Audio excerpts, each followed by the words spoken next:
You ever get that feeling when you see expansion pack on a game box? It's like this rush of excitement, right? Hoping for more of what you loved in the original.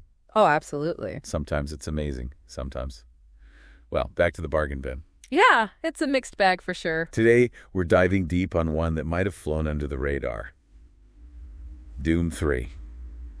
Resurrection of Evil. Ooh, interesting choice. What made you pick that one? Well, for starters, we've got this Spanish language review, which is already kind of cool. Like finding a hidden gem? Or a lost scroll or something? Exactly. A window into how another part of the world saw this expansion. I'm into it. So what's the verdict? Good expansion or bargain bin? All right, so our Spanish reviewer, they don't exactly call it a masterpiece. Okay, I'm sensing some hesitation here. They say it's enjoyable, but only if you really wanted more Doom 3. So more of the same. Comfort food gaming. Pretty much. Yeah. Familiar, enjoyable, but not exactly breaking new ground. Makes sense. Expansions always have this balancing act, right? Oh, totally. New stuff, but gotta stay true to the original. It's tricky. And that leads right into their first point, the story. Not exactly winning awards for originality. Well, let me guess. More demons, more chaos, rinse and repeat.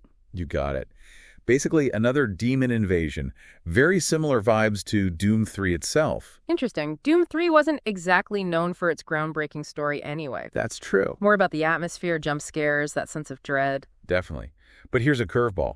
Resurrection of Evil, it jumps right into the action. No build-up. That's different. Doom 3 took its sweet time getting going. Right. Makes you wonder, does a game like Doom even need a complex story? Good question. Are we here for the narrative or just to blast demons? $1,000,000 question right there. Like action movies. Story or explosions. Exactly. It's got to be the right fit for what the game's going for. For sure. Speaking of fitting, let's talk gameplay additions, because this is where it gets interesting. Our reviewer highlights 3 big ones, starting with, of course, the double-barreled shotgun. Ah, a classic. Gotta love a good boomstick. Because who needs therapy when you can double down on firepower? Exactly. It's pure doom through and through. No argument there. But wait, there's more. We've also got the artifact, which is basically a demonic stopwatch. A what now? That sounds intriguing. Tell me more. So you activate it, and it slows down time. G-Mens become slow-motion targets for your enjoyment. Okay, that's pretty cool, not gonna lie. Right. Like those action movie scenes where everything slows down, hero just dispatches everyone. Yeah, I get it. Except, more blood and guts. Naturally. It's Doom, after all. And then last but not least, we have the grabber. Okay, that sounds kind of familiar. It lets you grab stuff, manipulate objects, sort of like Half-Life 2's gravity gun. I knew it. It's like that, but for demons. Exactly. Or at least that's the idea. I mean, you can't go wrong with the gravity gun, right? You'd think so, but our reviewer found it a bit clunky to use. Ah, so close. What went wrong? Not as polished or responsive as the gravity gun. Tough break. Adapting something like that is harder than it looks. Different engines, controls, the whole design. Totally. Like trying to fit a square peg in a round hole. Sometimes it works, sometimes not so much. Speaking of not fitting, our reviewer points out that visually, Resurrection of Evil plays it safe. How so?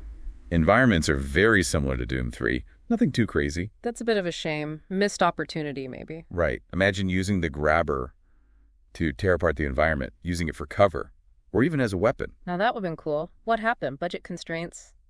Time crunch? Or maybe the Doom 3 engine just couldn't handle it. It's possible. You got to remember, expansions have limitations. It's not just about cool ideas. It's about making them work within what's already there. True enough. Got to balance those big ideas with the reality of game development. Yeah, got to work with what you got. Okay, but what about the boss fights? Did they at least go crazy there? Good question.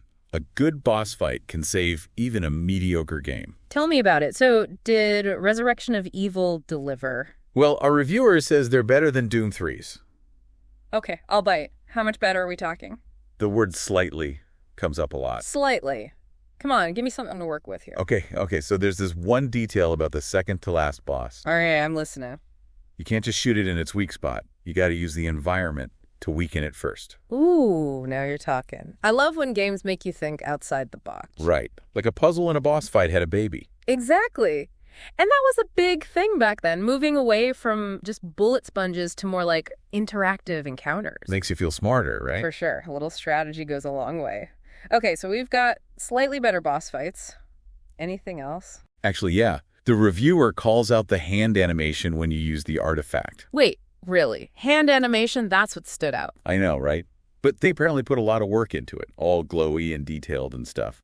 It's funny how devs prioritize things, right? Like you'd think they'd focus on the environments or something, but nope, hand animation it is. It's like their little signature, the thing they were most proud of, even if nobody else notices. True. Gotta respect the dedication. But, okay, big picture time. What's the overall verdict on Doom 3, Resurrection of Evil? Does it deserve a spot in the Hall of Fame or what? Our Spanish friend, they're sticking to their guns. If you love Doom 3, you'll probably enjoy it. So, not exactly a must-play then. More like a, if you have time to kill kind of thing. Like a bonus episode of a TV show. Not essential, but fun if you're already hooked. Makes sense. It does if you think, though. What's the point of an expansion pack these days? Right. I mean, games are so different now. Open worlds, live service, all that jazz. Yeah. Back then, it was like, the game came out, that was it. Maybe you got an expansion later on, a nice little package of new stuff. Yeah, it was a different time. Makes you wonder if we lost something along the way. It's like, you read a book, you finish it, you're satisfied. But with these always-on games, it's like, they never really end. And expansions now. It's all DLC and microtransactions. Right. Back then, it was a full-on experience. Like, they put a bow on it, called it a day. More thoughtful, maybe. Like they had to make those choices matter with less space to work with. That's like, you got one shot to expand on the world, so make it count. Exactly. And some expansions totally nailed it, even with those limitations. For sure. Yeah. But it all comes down to what you're looking for, right? Absolutely. You want the same, but more. Yeah. Or something completely different. Tough call sometimes. Like with Resurrection of Evil, what if they'd gone all out? Right. Imagine that. Big story changes, crazy new environments that really use the grabber. Would it have been better? Or just different? That's the question, isn't it? Yeah. Would you rather have a flawed attempt at something new or just stick with the original? Personally, I'll take interesting flaws over playing it safe any day. V2.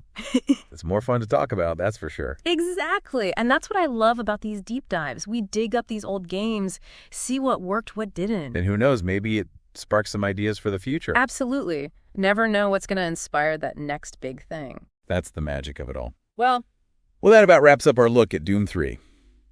Resurrection of Evil. it's been a wild ride. Until next time, happy gaming, everyone.